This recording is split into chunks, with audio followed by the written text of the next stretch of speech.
Bonjour chers élèves, bienvenue sur ma chaîne Objectif Bac.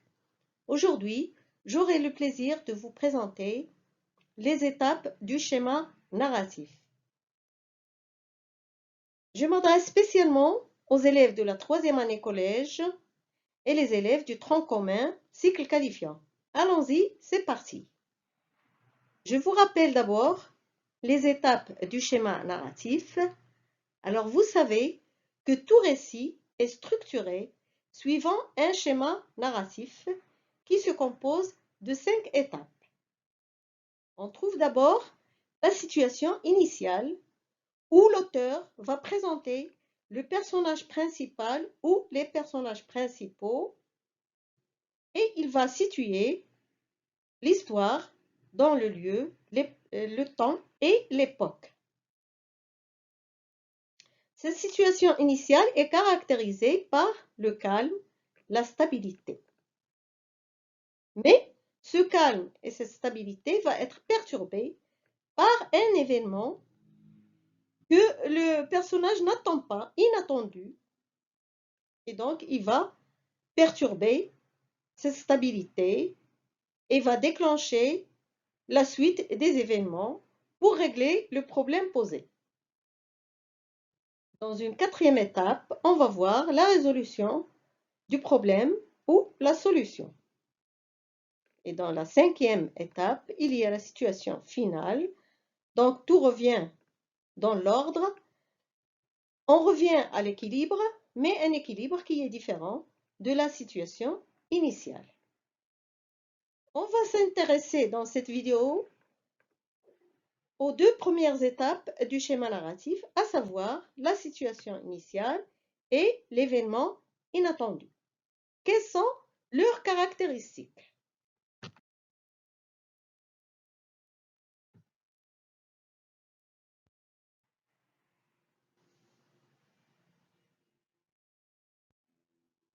Alors, la première étape du schéma narratif, c'est la situation initiale. On a dit qu'elle est caractérisée par une certaine stabilité, un certain calme, où l'auteur va définir le contexte ou le cadre dans lequel se déroule l'histoire. C'est-à-dire, il va citer le temps, le lieu et l'époque de l'histoire. Il va décrire aussi le ou les personnages principaux. Le temps verbal dominant, c'est l'imparfait de l'indicatif pour décrire. Les indicateurs de temps qu'il va employer au début de l'histoire, bien sûr, on trouve un jour, ou bien un bel après-midi, ou bien un beau matin, ou bien le mois dernier, ou bien l'année dernière, etc. Les types de verbes employés, on va trouver surtout des verbes descriptifs. Et la nature du vocabulaire, c'est un champ lexical en relation avec le sujet de l'histoire.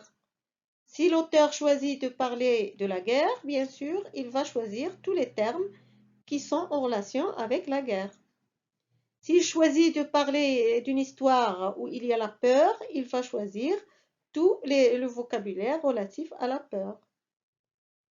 S'il raconte une histoire de courage, aussi il va choisir un vocabulaire qui a une relation avec le courage. Et bien sûr, il va choisir un personnage qui serait le personnage principal et il va donner une brève description de ce personnage. La 2e étape, c'est l'événement inattendu.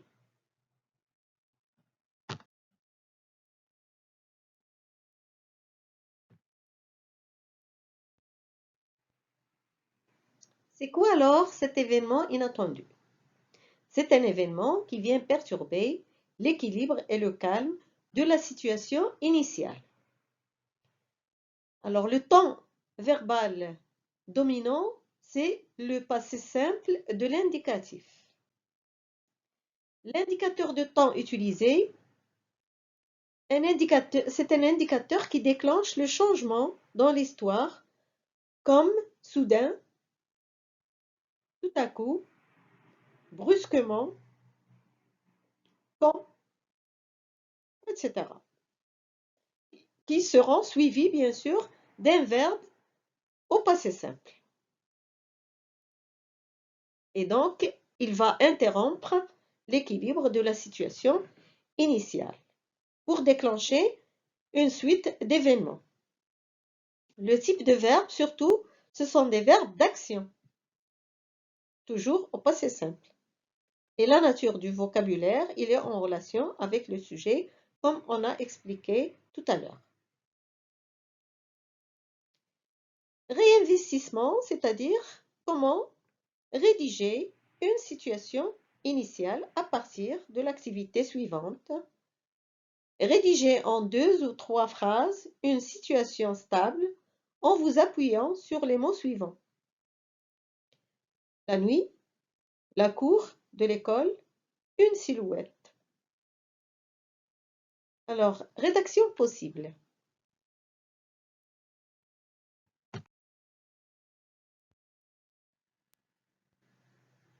Alors, on vous demande de rédiger en 2 ou 3 phrases une situation initiale stable en vous appuyant sur les mots suivants. La nuit, la cour de l'école, une silhouette. Alors, je vais décrire la nuit. La nuit était calme et sombre. De gros nuages cachaient la lune à peine naissante. La cour de l'école était plongée dans la pénombre. On avait du mal à discerner une silhouette qui se déplaçait au milieu de la cour. Alors, vous voyez qu'on a utilisé l'imparfait pour décrire la situation initiale.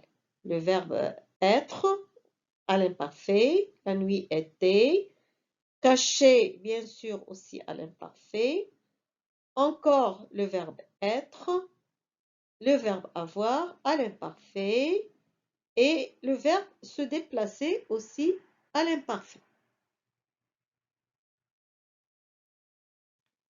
Alors maintenant, dans un deuxième exercice, on vous demande de rédiger un événement inattendu à la situation suivante en 3 ou 4 phrases. Page 141 dans le manuel Parcours. Alors voici la situation initiale. Il était 9 heures du soir, nous étions à la maison, mon frère lisait un roman, ma sœur consultait une revue scientifique, je faisais des recherches sur Internet, nos parents étaient partis rendre visite à un malade. Alors ça, c'est la situation initiale. On vous demande de trouver un événement qui va perturber la stabilité de cette situation. Et donc, vous allez commencer par un indicateur de temps qui sera suivi d'un ensemble d'actions au passé simple. Alors, on commence par tout à coup, nous entendîmes un grand fracas dans la cuisine. Tous les trois, nous courûmes affolés de peur vers ce lieu.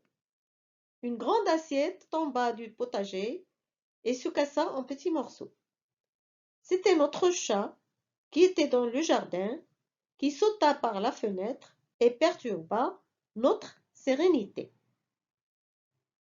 Alors, vous voyez que tous les verbes sont au passé simple parce que c'est un événement qui est venu perturber le calme de la situation initiale.